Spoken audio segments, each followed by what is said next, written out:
Buenas tardes, Marta, ¿cómo te va todo? Hola Ismael, tanto tiempo, ¿cómo estás vos? Pues aquí, como siempre, complicado. Esta es la vida moderna. Oye, déjame Sí. presentarte a nuestros radios oyentes. Hoy tenemos a Marta Oliveri, que es una escritora, poetisa, novelista, docente y ensayista argentina. Su obra aborda la problemática de su tiempo desde una postura más poética y existencial que anecdotista. Con ahora, es decir, su libro anterior fue El Nuevo Génesis. Y ahora publica Poemas contra el Olvido, que es su cuarto libro en la pandemia y el número 34 entre su conjunto de poesía, ensayo, novelas y cuentos de género infantil. Óyeme, Marta, dime algo de este Poemas contra el Olvido. ¿Cómo surgió? ¿Qué te movió a escribirlo? Háblame algo de eso. Bueno, te comento. Poemas contra el olvido ya dice, el título dice todo, ¿no? Son poemas que intentan rescatar, como siempre, la temática mía general, que es la memoria. Estos poemas surgieron, digamos, de una serie de poemas que habían quedado, de una antología, que no se habían podido publicar por la extensión, más otros que fueron surgiendo a partir de, bueno, de todas las complicaciones, situaciones que estamos viviendo actualmente, pandemia, guerras, etcétera, etcétera, situaciones obviamente personales y me surgió el título Poemas contra el Olvido como una manera de decir, bueno, los poetas tenemos que rescatar la memoria por sobre todas las cosas y llevar adelante una poética de el porvenir. Para eso necesitamos rescatar todo el pasado y hacerlo presente. Bueno, de ahí surgen Poemas contra el Olvido. Y además de eso, ¿tus últimos libros han sido poemarios solamente? No. En pandemia he escrito un libro en el 2020, Rebeldía de lo Lírico, que fue un libro de poemas. El Muro, que ya hicimos una entrevista, que es una novela, y El Nuevo Génesis, que es un poema épico. En realidad es una serie de poemas, pero básicamente es un poema épico que relata, bueno, como ya habíamos hablado, la historia de la humanidad, etcétera, etcétera, desde un punto de vista más bien existencial. Y Poemas contra el Olvido, digamos, viene a ser el corolario de todo este bagaje de digamos, de estados que originaron la pandemia, las guerras, las situaciones críticas que estamos viviendo como especie humana que somos. Y bueno, como te dije, es función del poeta generar conciencia, crear una memoria que nos proyecte hacia el futuro, aunque el futuro hoy parezca muy oscuro. Sí, pero bueno, de todas maneras, nuestra función como escritores, como decidores, es esa. Y ahí tenemos que estar siempre en el frente de batalla. Bueno, óyeme, la literatura lo que siempre relata son estos momentos difíciles que rodea a la humanidad, y tú sabes que la humanidad está siempre muy llena de guerras, porque si recordamos de cuándo surgió la cultura occidental fue en Homero, y Homero, la Odisea es una guerra increíble, ¿no? Son o sea, desde Homero para acá lo que se está relatando, la gran parte de la literatura son lamentablemente las guerras que no acaban, como parte del ser humano, parece, ¿no?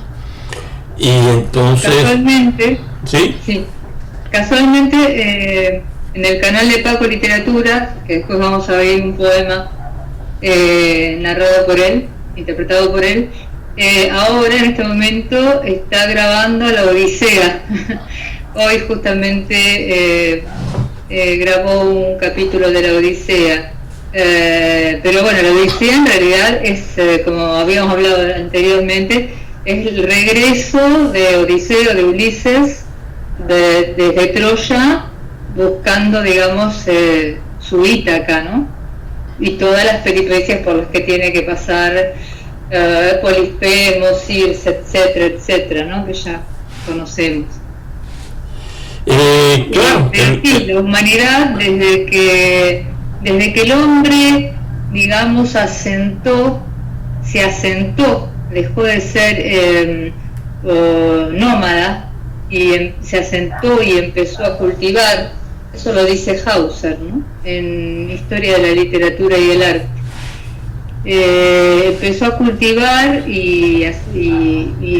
sea, a cultivar la tierra, se hizo de una prole, se fue generando el clan, del clan se generó la tribu, apareció la monogamia, con eso el sojuzgamiento de la mujer y las guerras, digamos, intertribales, ¿no?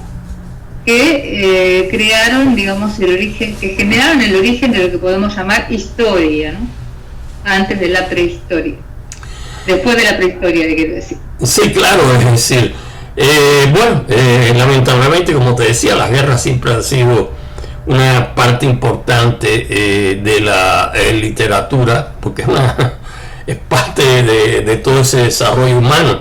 Y con el avance científico, pues las guerras se fueron haciendo mucho más peligrosas, lo cual se vio durante este siglo XXI. Sin embargo, nosotros pensábamos que íbamos a entrar en un momento de más balance, es decir, de más madurez, y en este nuevo año del 2022 lo menos que esperaba era que se desataran de nuevo grandes guerras, pero sí, se han desatado, ¿no? Entonces... hay calcula, además de la guerra que ya conocemos, Ucrania-Rusia, en este momento hay 16 guerras, es decir que hay 32 países en conflicto.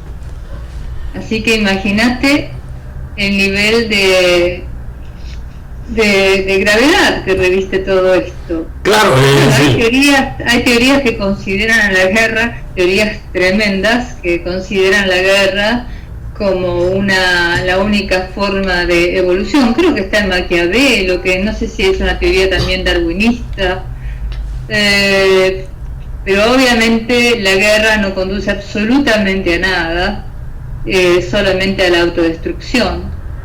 El otro día estaba leyendo un texto de un argentino ensayista que hablaba de la lucha de Eros y Tánatos, ¿no? De Eros y Tánatos, donde en este momento Tánatos, que es la muerte contra la vida, está francamente ganando la partida, ¿no? Porque esto es como una especie de partida de ajedrez, digamos, turbia, grave, mórbida, pero que lamentablemente los imperios no son conscientes de que están poniendo en riesgo nuestro planeta. Tenemos armas nucleares que antes no había, o sea, antes, me refiero a antes de lo que ya conocemos como Hiroshima, Nagasaki, Chernobyl, etcétera, ¿no? Hubo un antes en que estas armas no existían. Bueno, ahora en 2 minutos puede desaparecer el planeta completamente si alguien toca el botón rojo. Claro, el avance científico se ha unido al avance dentro de la peligrosidad de la guerra, ¿no? Y eso pasó, bueno, desde Hiroshima para acá, bueno, quisieron dar un ejemplo de eso, ¿no? En Japón. Pero bueno, yo esperaba, ¿no? Que es decir, se haya ido avanzando, se haya ido madurando, porque la ciencia sigue avanzando, ¿entiendes? Es normal ya, es decir, llegar a otros planetas, en fin. Hoy se vive un poco más que antes, precisamente por los avances en la medicina. Pero bueno, las guerras no se han acabado, ¿no? Lamentablemente. Lo que no ha evolucionado, Ismael, es el corazón humano, es la evolución moral. Yo creo que la famosa inteligencia emocional, las emociones del hombre siguen siendo primarias, siguen siendo brutales. El hombre sigue imaginando, digo el hombre genérico, sigue imaginando, suponiendo que no está implicado en las cosas que genera, que puede volverse, como decía Camus, devorarse la luna, ¿no? Que puede generar situaciones en las que él puede encontrarse a resguardo, y no es así. Fíjate la proliferación de búnkers en Estados Unidos, en Europa, etcétera. Una guerra nuclear, para una guerra nuclear no hay búnker que valga. Una guerra nuclear es el fin de todo. Entonces, si el ser humano pudiera comprender hasta qué punto toda guerra, todo enfrentamiento, todo imperialismo no es más que todo genocidio no es más que un suicidio colectivo, otra sería la historia. Claro, pero no se comprende mucho. Realmente, a pesar de que la bomba sobre Hiroshima nucleares tuvieron mucho, se impresionaron mucho dentro del mundo, todo ese armamento está ahí multiplicado por varios miles. Entonces, imagínate. Además, bueno, de todos los problemas que nos pasan hoy, como es la pandemia. ¿Qué pasa con la pandemia? Que sale por allá por China, y en cuestión de menos de un año se había generado en todo el mundo, porque, bueno, nuestro mundo moderno tiene mucha comunicación, ¿no? Y entonces, eso es, o sea, en un año ya estaba prácticamente en todo el mundo la pandemia, y se han ido haciendo las vacunas, etcétera, etcétera, pero bueno, probablemente cuando pase cualquier otra cosa, pues vuelve a aparecer la misma situación. Es increíble, ¿no? Pero es así. Entonces, sí, así es. Por ejemplo, aquí en Estados Unidos hay un promedio en estos 2 años, más de 930,000 personas muertas por el COVID. Y entonces, es decir, y hablemos de la población que muere por hambre todos los años, ¿no? Bueno, eso ya es prácticamente la mitad de la población infantil. En este momento, una tercera parte de la población infantil tiene peso insuficiente. Esto es en un anuario de 1996. Ahora calculo que debe haber la mitad de la población, porque nosotros nunca contamos África, ¿no? Parece que África no existiera. Está viviendo en una situación de hambre mórbida, de hambre mortal.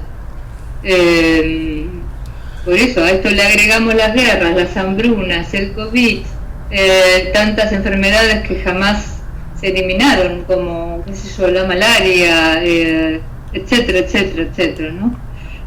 Bueno, por eso la función del poeta, si bien es una función bastante humilde, modesta, porque obviamente nuestro único instrumento es la palabra, pero también la palabra puede generar conciencia, y la palabra es educación, y puede, en esto tienen mucho que ver los medios de comunicación, producir cambios en como dije, en la conciencia humana, a punto tal que se puede generar, digamos, otro paradigma, otro modelo de mundo.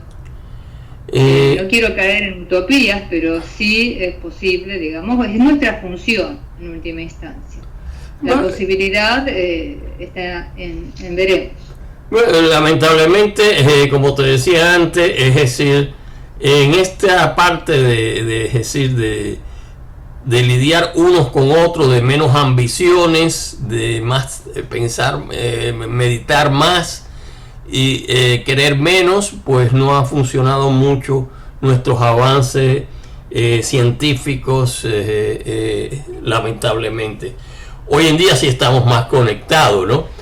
Ahora tú estás por la Argentina y, es decir, yo estoy aquí por Miami, que hace, es decir, 3 o 4 décadas atrás era increíble, ¿no? Pero bueno, nada más lo veíamos en la ciencia ficción.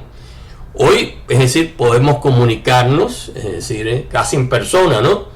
Pero, es decir, los cambios pues no han generado paz, lamentablemente. No, Óyeme. Bueno, me voy a tomar la libertad de leerte un poema que es una canción, se llama Canción contra el Olvido, que en este momento la está musicalizando un gran maestro coral de la Argentina, Esteban Tosi, que se llama Horizontes.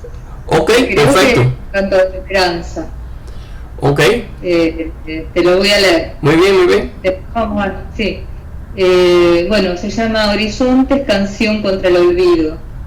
En la noche de los tiempos asoma la madrugada, es la voz de los que sueñan, es la música que aún sangra. En la noche de los tiempos el cuerpo tiende su saga de azules y antiguos sepias, de utopías desveladas. Sueña, ángel mío, el camino de los que nunca dejaran caer la antorcha que trajo por Prometeo a su morada. Sueña con el pensamiento un porvenir sin mortajas, un confín sin horizontes que acorralen las guadañas, que no hay muerte cuando hay canto, que no hay dolor cuando hay alma.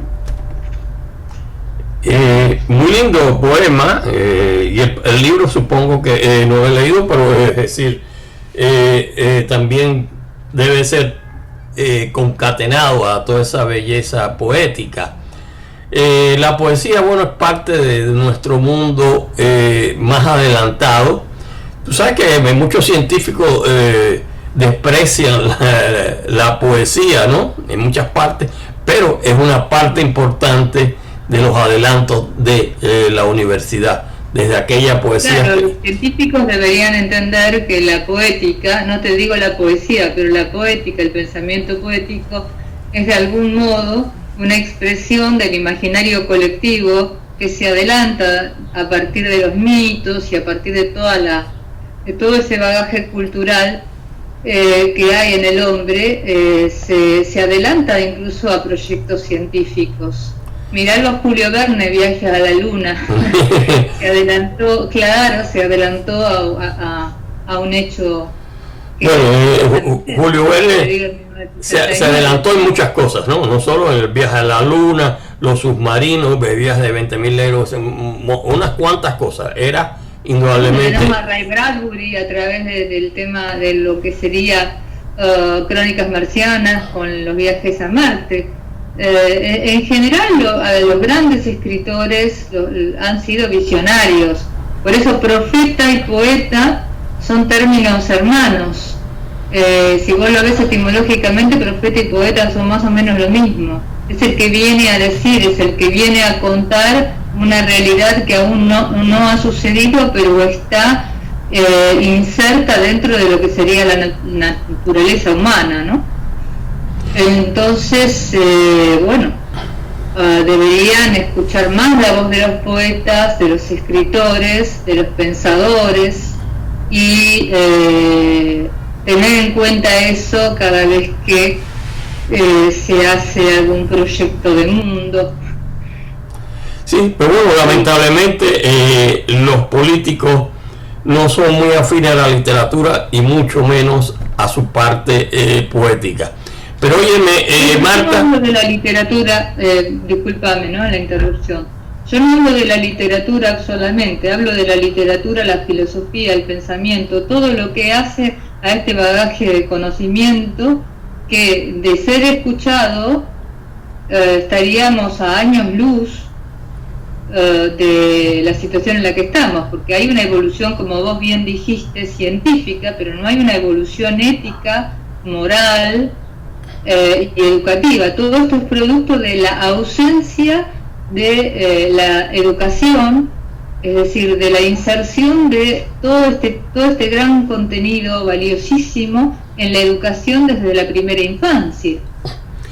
Yo te diría que es porque el hombre en muchas partes del ser humano, pues dentro de la humanidad actual, pues y anterior, pues rechaza mucho eso, o prefiere las guerras, porque como ya te decía, la literatura es una expresión de todos esos avances dentro de la filosofía, de la ciencia, dentro de las relaciones humanas, dentro de la democracia, pero es decir, es una expresión porque lo que hace es expresar la realidad que está ocurriendo. Pero claro, no se oye mucho. Óyeme, Marta. Yo pienso, Ismael, que esto se debe a una cuestión existencial, de ahí que me llaman existencialista, pero es verdad, toda verdad es parcial. Pero el tema decía León Felipe, el miedo del hombre ha inventado todos los cuentos. El miedo del hombre, la problemática de el conocerse como ser mortal, mucho más allá de las religiones, pero el conocimiento, la intuición de nuestra finitud, lleva a la humanidad a una especie de laberinto de miedos del que no puede salir, y entra en una especie de lujuria tanática, donde pareciera que se pudiera salvar de la muerte a través de la muerte misma, generando guerras, imperios, sojuzgando a los otros. Lacan, por ejemplo, decía, el gran psicólogo Lacan, que el prójimo como próximo es de temer, y que el hombre cada vez que ve en el prójimo reflejado algún aspecto que teme, lo segrega y lo aleja. Fíjate cómo son las cosas. Sí, esa es la realidad que presenciamos dentro de la historia y dentro de nuestro mundo actual. Marta, te agradezco. Lamentablemente nuestro tiempo se ha acabado. Te deseo muchos éxitos con este nuevo libro, y bueno, esperamos a vernos en el próximo libro tuyo también por esta radio Creatividad Internacional. La locución de Paco. Bueno, hasta la próxima. Bye bye. Chao.